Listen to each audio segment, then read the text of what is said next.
Еще не рассказали об этом своим подписчикам? Удерживайте интригу максимально долго и начните так. Представьте себе ситуацию. Обычный день. Вы заняты своими делами, и вдруг звонок в дверь. Кто-то настойчиво требует войти. Вы, возможно, не хотите прерывать свои занятия, не доверяете незнакомцам или просто не считаете это важным. И что тогда?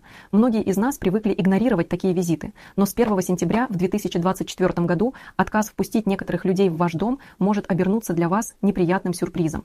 Причем он будет выражен в конкретной сумме, которая заставит задуматься, стоила ли ваша принципиальность этих денег. Законодательство меняется, и теперь каждый отказ от проверки в вашем доме может обернуться серьезными последствиями. Вопрос только в том, кто придет и почему этот визит может оказаться для вас столь важным, рассказала в описании.